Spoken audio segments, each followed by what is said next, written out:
Hi అండి, ఎలాగున్నారు? Night dinner prepare అయితే ఈరోజైతే ఏమీ చేసుకోలేదండి.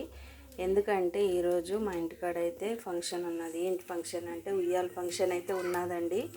వాళ్ళ ఫంక్షన్కి అయితే పిలిచారు, కానీ మా రెండో అమ్మాయికి పొద్దున అంటే జ్వరం వచ్చేసింది, అందుకనే వెళ్ళలేదు ఫంక్షన్కి అయితే.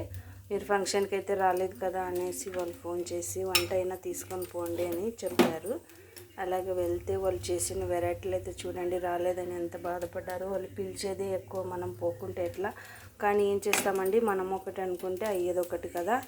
ఏం చేస్తాను, పిల్లకి బాగలేదు అందుకనేసి లైట్గా జ్వరం అయితే వచ్చే, అందుకే వెళ్ళలేదు నేను. కానీ వెరైటీలు అయితే వైట్ రైస్ చేశారు, అలాగే చపాతీలు, బజ్జీలు.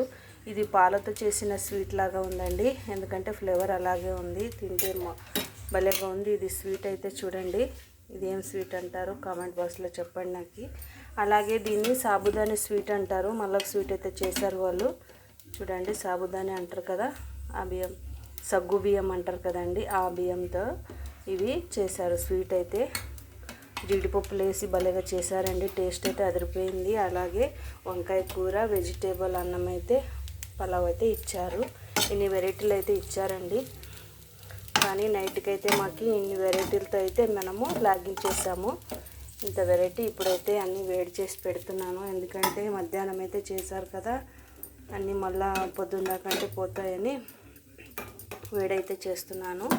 మీరైతే నైట్ డిన్నర్ ఏం తిన్నారు అనేది కామెంట్ బాక్స్లో కామెంట్ చేయండి. అలాగే ఇన్ని వెరైటీలు లైక్ చేయండి, మేమైతే చేయలేదు కదా అందుకనేసి. ఇంకేం లేదండి, ఇంతే. నచ్చితే లైక్ చేసి, షేర్ చేసి, సబ్స్క్రైబ్ అయితే చేసుకోండి. Bye bye.